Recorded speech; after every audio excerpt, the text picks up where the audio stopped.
Hello and welcome to study centre. मैं हूं रितेश और आप हैं मेरे साथ पॉलिटी के इस चैप्टर वाइज टेस्ट सीरीज में, जहां हम फंडामेंटल राइट्स से रिलेटेड कुछ ब्रिलियंट क्वेश्चंस डील करने वाले हैं। And I am very much sure that this test session will help you to build a strong foundation regarding UPSC and other state commission exams. So without wasting time, let's start with question number one. For a statement has been given here, and all you have to find is the correct one. So the first statement is the Nehru Report 1928 had advocated the inclusion of fundamental rights in the Constitution of India. क्या ये सही है? Second is the Government of India Act 1935 referred to fundamental right. Is this true? और the August of 1940 included the fundamental right. क्या यह सही है? या the Cripps mission 1942 referred to fundamental right? इनमें से कौन सा सही है? सोचिए। ओके, तो पहला स्टेटमेंट देखते हैं जो कहता है कि Nehru report 1928 had advocated the inclusion of fundamental right. Yes, this is true. Further 1931 में कराची सेशन में इसे एडॉप्ट कर लिया गया था। तो पहला स्टेटमेंट जो है यह करेक्ट है। तो अगर आपने पहला स्टेटमेंट को सिलेक्ट किया था तो आप सही थे। Second question is which of the following statement is true concerning the fundamental rights in India? इनमें से दो स्टेटमेंट है और आपको फाइंड आउट करना है कि कौन सा सही है। पहला स्टेटमेंट है the promote the idea of political democracy. क्या ये सही है? Second statement they operate as limitation on the power of the state. क्या यह सही है? सोचिए। ओके, तो पहला स्टेटमेंट कह रहा है कि they promote the idea of political democracy. Democracy के आइडिया को प्रमोट करते हैं, बिल्कुल करते हैं। फंडामेंटल राइट्स डेमोक्रेसी के आइडिया को बिल्कुल प्रमोट करते हैं, क्योंकि मोनार्की या डिक्टेटरशिप में आपको फंडामेंटल राइट देखने को नहीं मिलेगा। ठीक है, ये सिर्फ डेमोक्रेसी में देखने को मिलेगा। डेमोक्रेसी में लोगों के पास फंडामेंटल राइट्स होते हैं। So the statement one is correct. Second statement, they operate as limitation on the power of the state. Yes, fundamental rights operate as limitation on the power of state. State के power को limit करते हैं। किस हद तक limit करते हैं? ताकि स्टेट जो है वो एक डेस्पोटिक रूल ना करने लगे लोगों पे। डेस्पोटिक मतलब निरंकुश शासक, मतलब जिसपे किसी का अंकुश ना हो। जैसे कि आप डिक्टेटरशिप या मोनार्की में देखते हैं, वहां जो रूलर होते हैं उस रूलर पे किसी का कोई अंकुश नहीं होता, कोई कानून नहीं, कोई नियम नहीं। वो जो बोलता है वही नियम है, वो जो करता है वही कानून है। बट डेमोक्रेसी में फंडामेंटल राइट्स हैं लोगों के पास, जो मेक श्योर करता है कि स्टेट में कभी भी डेस्पोटिक रूल इंप्लीमेंट ना हो पाए। तो दोनों स्टेटमेंट सही है और ऑप्शन जो है आपका सी में है, both. So if you selected option C, you are right. Question 3, the fundamental rights promote the idea of political democracy है। फंडामेंटल राइट जो है वो पॉलिटिकल डेमोक्रेसी के आइडिया को प्रमोट करता है। Statement 1, they limit the authority of central government. क्या वो सेंट्रल गवर्नमेंट के अथॉरिटी को लिमिट करता है? और they secure vital political rights to the citizen of India. सोचिए।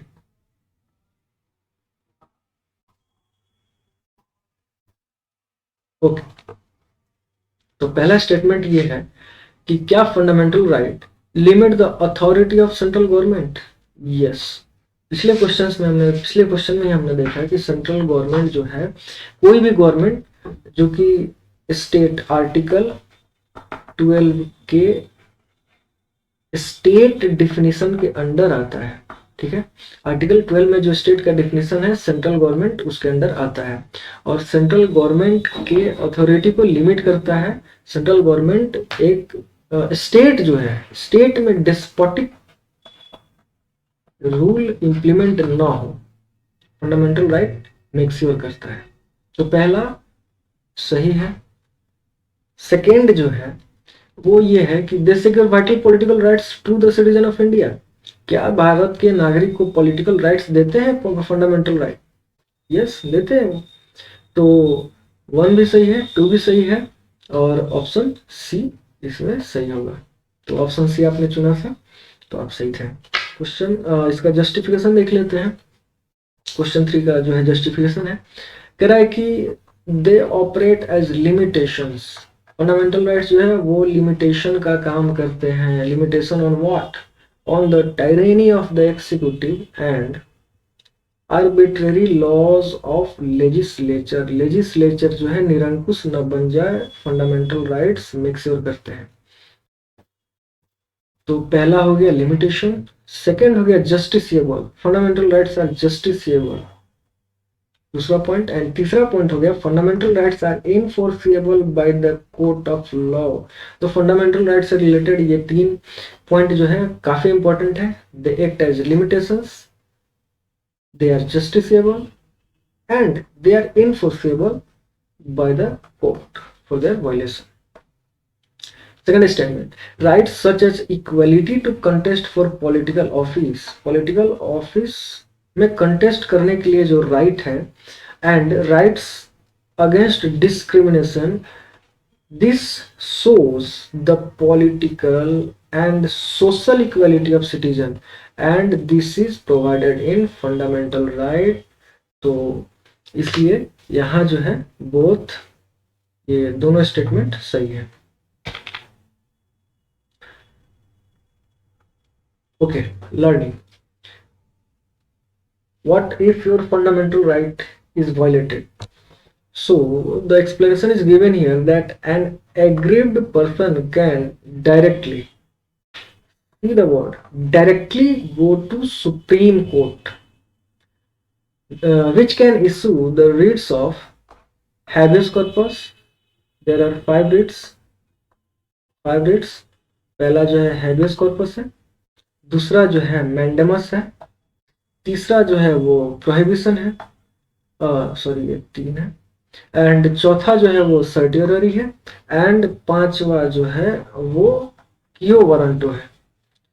तो supreme court can issue 5 writs in the case of violation of your fundamental right.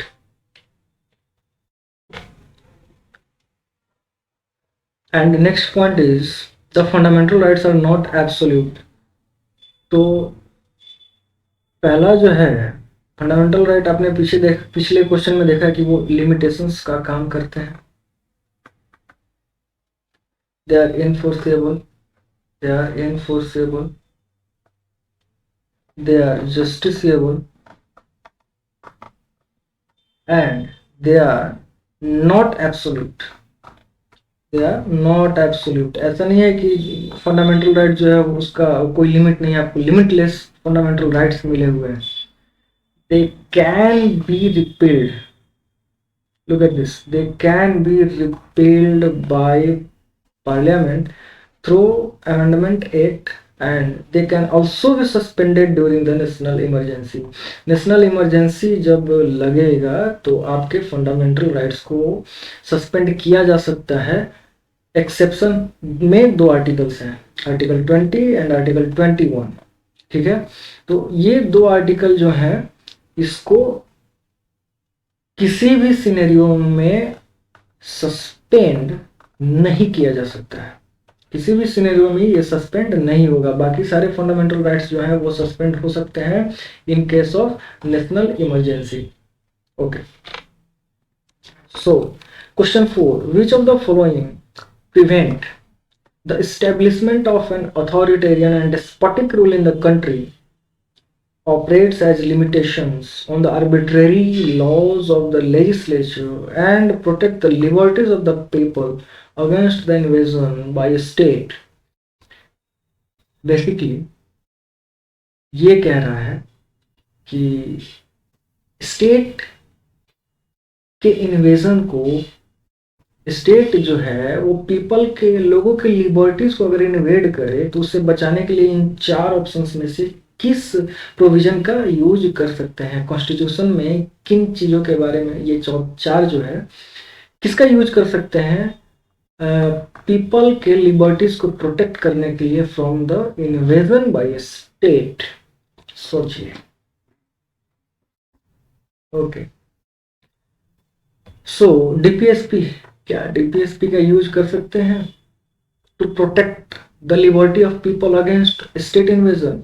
No, नहीं कर सकते, ये इनफोर्सेबल ही नहीं है, ये तो इनफोर्सेबल है ही नहीं, ये जस्टिसेबल है ही नहीं, तो डीपीएसपी तो होगा ही नहीं। फंडामेंटल ड्यूटीज कर सकते हैं? फंडामेंटल ड्यूटीज बिल्कुल नहीं। फेडरल स्ट्रक्चर बिल्कुल नहीं, ये भी नहीं, ये भी नहीं। Fundamental rights enshrined in the constitution, yes, part 3 from 12 to 35, fundamental right, this protect the liberties of people against the invasion। चलिए इसका जस्टिफिकेशन देखते हैं। कह रहा है कि फंडामेंटल राइट्स जो हैं ये meant for promoting the idea of political democracy, okay, and they also operate as limitations on the tyranny of the executive and arbitrary laws of legislature। Limitations का काम करते हैं स्टेट के पावर को, state के पावर को क्या करते हैं, लिमिट करते हैं। Also they aim at establishing a government of laws, not of men,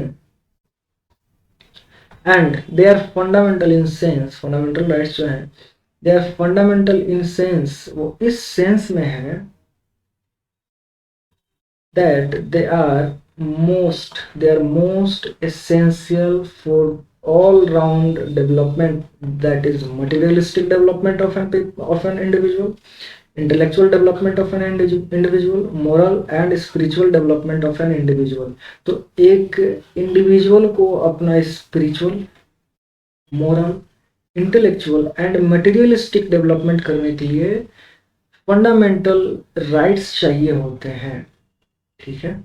तो इसलिए fundamental rights are fundamental in sense that they are the most essential for the all round development, that is materialistic development, intellectual development, moral development and spiritual development of the individual। Question 5, the fundamental rights under the Indian Constitution have often been referred to as the conscience of the Indian Constitution, okay, they help guard against the misuse of state power। 2, the rights of minority against the majority, क्या यह सही है या यह सही है? आपके सामने एबीसीडी ऑप्शन है, सोचिए। ओके, सो कह रहा है कि फंडामेंटल राइट्स जो है वो हेल्प करते हैं to guard us against the misuse of state power. Yes, against the state power, state जो है वो अनलिमिटेड ना हो जाए। स्टेट अनलिमिटेड होगा तो वो एक डेस्पोटिक रूल हो जाएगा। तो डेस्पोटिक रूल से बचने के लिए फंडामेंटल राइट्स हैं, तो ये सही है। Second, the rights of minorities against the majority, बिल्कुल, मेजोरिटी जो है वो माइनॉरिटी का एक्सप्लॉयटेशन ना कर पाए, उस पर हावी ना हो पाए, इसलिए फंडामेंटल राइट्स जो है, फंडामेंटल राइट्स इसमें भी हेल्प करते हैं। तो ये भी सही है, 1 and 2 बोथ सही है। तो ये जो है ऑप्शन सी, तो अगर आपने ऑप्शन सी को टिक लगाया था तो आप सही थे।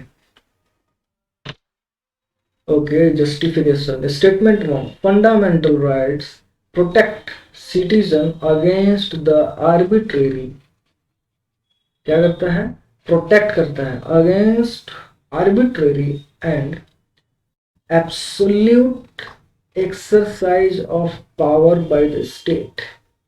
For example, right to free speech also include the right to criticise the government.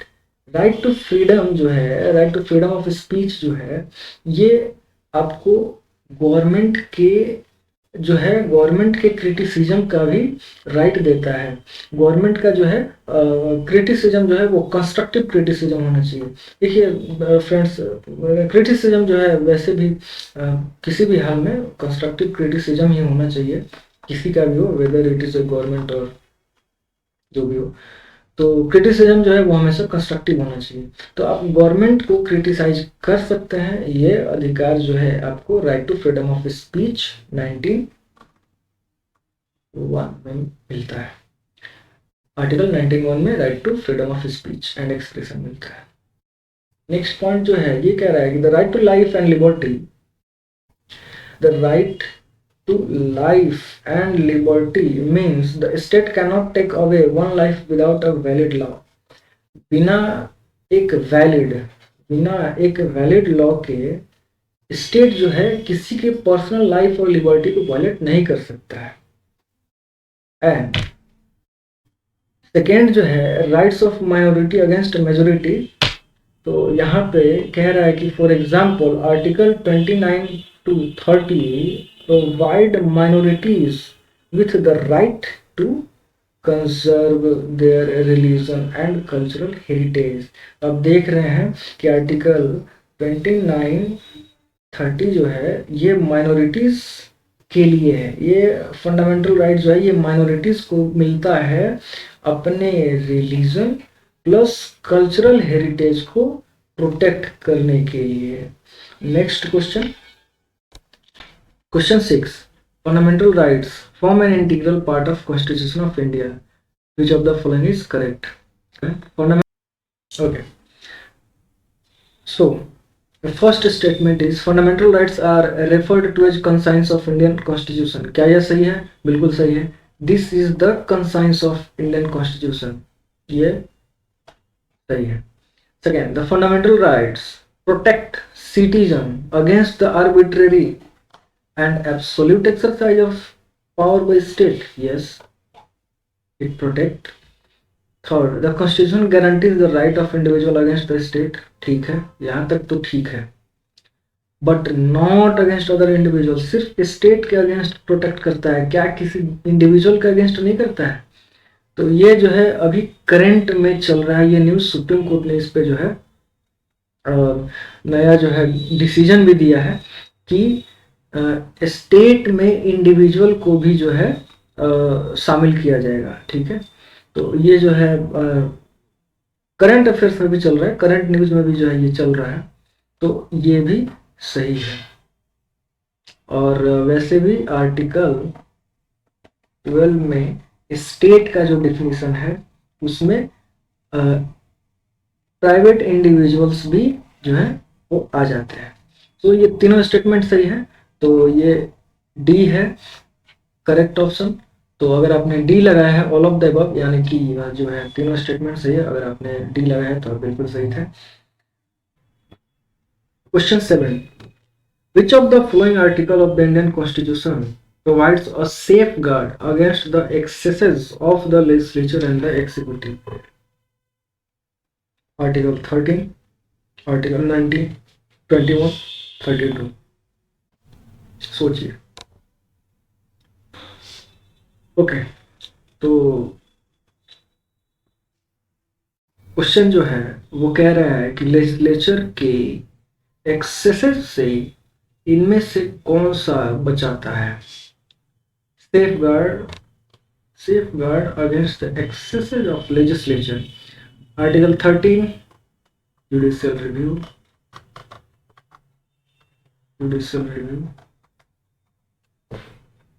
Article 19, right to freedom of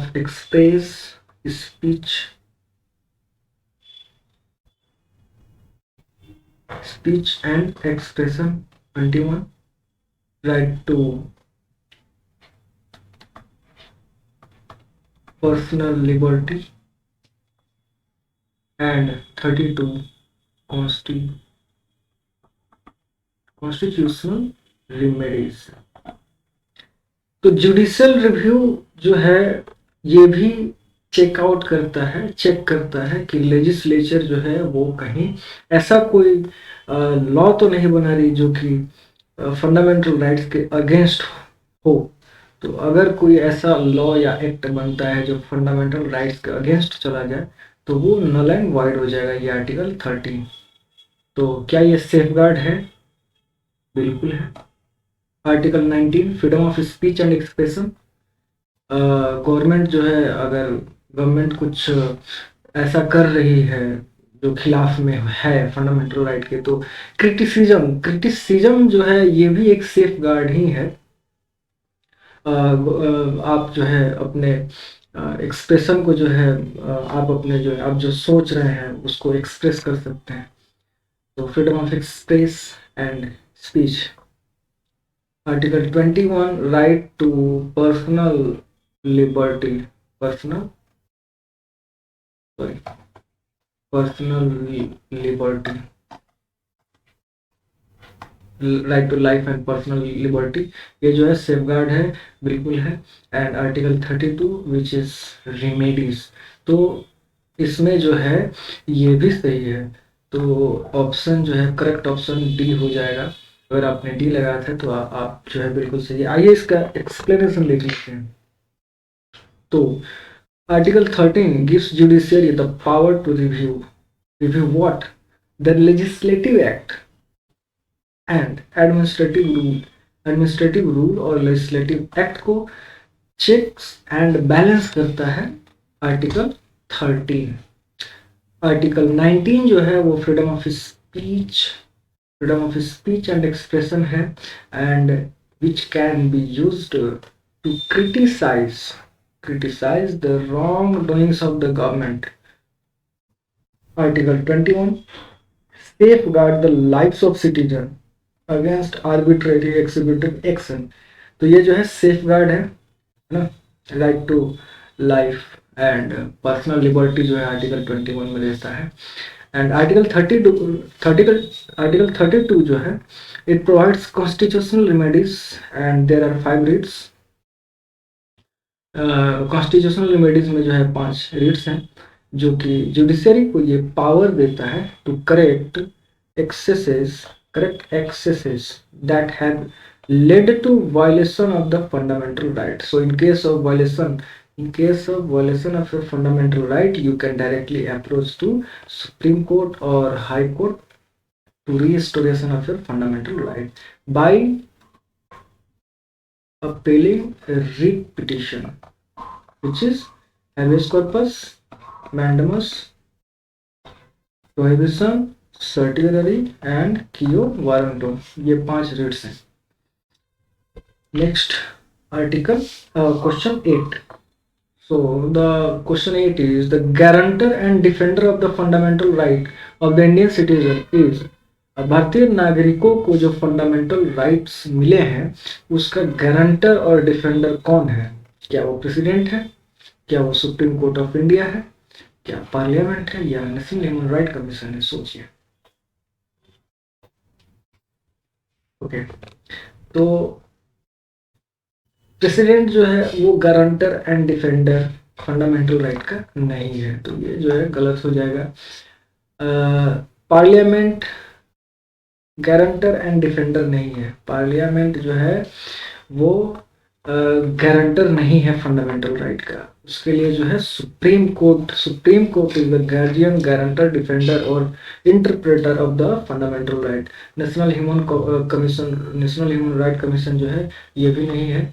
तो अगर आपने सुप्रीम कोर्ट को चुना था तो आप जो है आपका आंसर सही। अब जो है इसका जस्टिफिकेशन देख लीजिए। कह रहा है कि supreme court is the guarantor and the last interpreter of the fundamental right of the citizen and also the guardian. So the Supreme Court is guarantor, last interpreter or the guardian of the Constitution. Also under Article 32 the Article 32 of Constitution, a citizen can approach the Supreme Court supreme court directly in case of violation of fundamental rights, और 5 reads हैं जिसको constitutional remedies, article 32 talks about constitutional remedies which comprises 5 reads. Also, Supreme Court can enforce the fundamental right by issuing orders to the concerned authority, and National Human Rights Commission जो है it only investigate. It does not guarantees. It investigates the cases of human rights violation. It does not it is not a guarantor of fundamental right. It can investigate, cannot guarantee the fundamental right. Question 9. Which of the following institutions can expand and increase the scope of fundamental right in the Constitution? Option 1, President of India. 2, Supreme Court. 3, High Court. 4, Parliament. 5, National Human Rights Commission. सोचिए।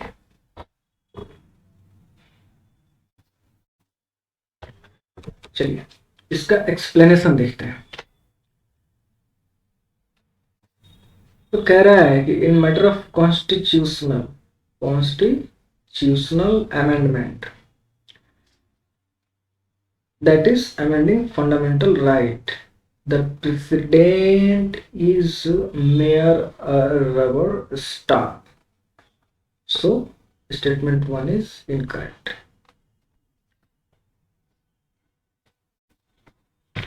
तो president of India ये नहीं होगा। Second है supreme court. कह रहा है कि सुप्रीम कोर्ट और high court also interpret and expand fundamental rights.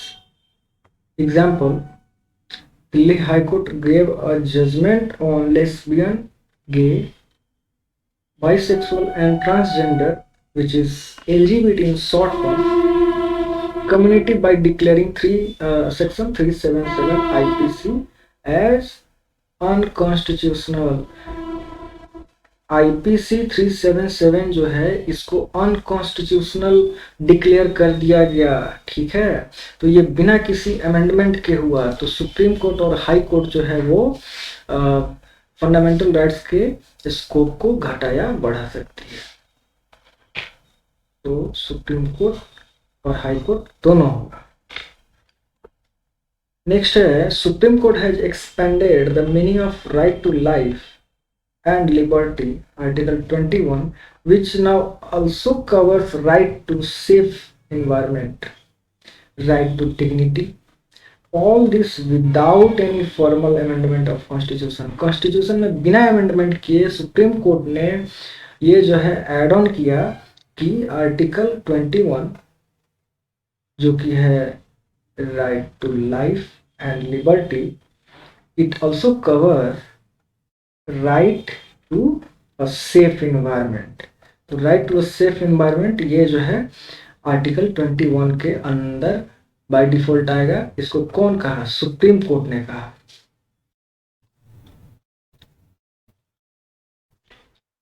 अगला है parliament.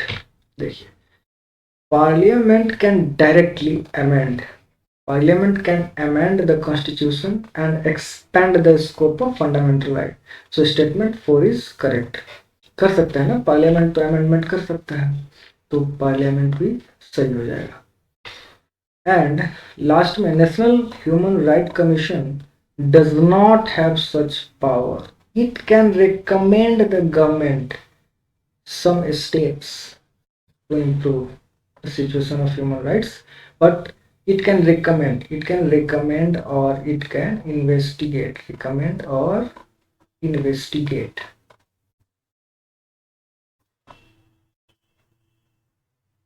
Recommend or investigate, but it cannot change.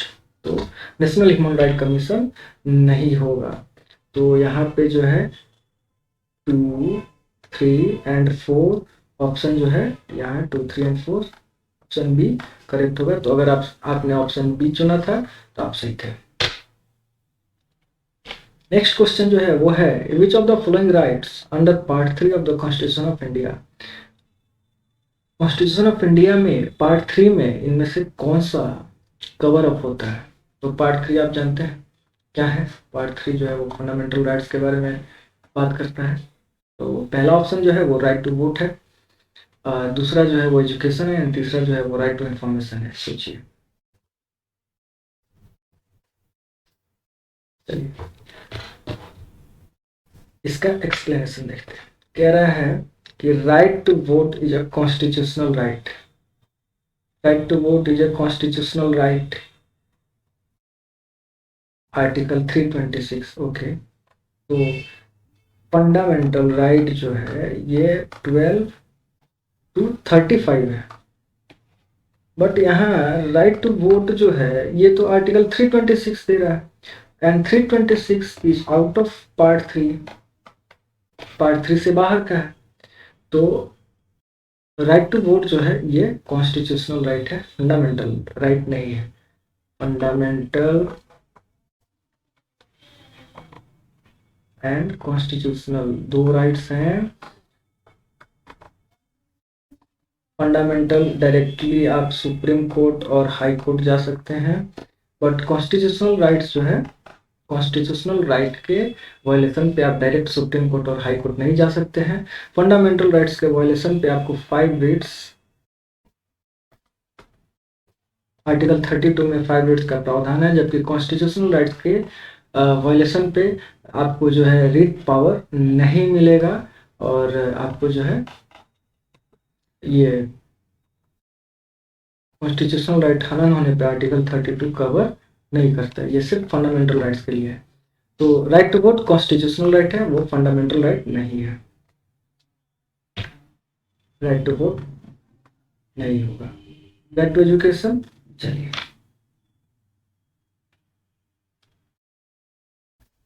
Right to information has status of fundamental right. Right to information जो है उसको फंडामेंटल राइट का status मिला हुआ है अंडर आर्टिकल 19(1)(a), जो कि है freedom of speech and expression, and have also right to know how government works and function. तो गवर्नमेंट जो है ये कैसे काम कर रही है, जो सरकार जो है वो कैसे काम कर रही है, क्या काम कर रही है, कैसे काम करती है, ये जानना है ना। ये जानना जो है ये आर्टिकल 19(1) के अंदर आता है। तो right to information falls under article 19(1). तो आर्टिकल 19(1) जो है ये अपने आप में फंडामेंटल राइट है।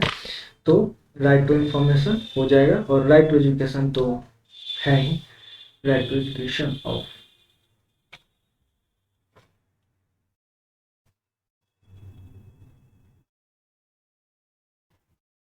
राइट टू एजुकेशन ये होगा। तो 2 and 3, तो अगर आपका ऑप्शन बी था तो आप सही थे, और अगर आपका बी नहीं था तो आप गलत हैं। बाकी आपको कैसा लगा ये, आपने 10 में से जो है कितने क्वेश्चंस सही से डील करें, ये हमें कमेंट करके ज़रूर बताएं। और अगर आपको हमारा ये सेशन अच्छा लगा तो अपना फीडबैक जो है हमारे साथ शेयर करें। दोस्तों अगला टेस्ट जो है ये फंडामेंटल राइट्स आर्टिकल 12 से 35 पे होगा।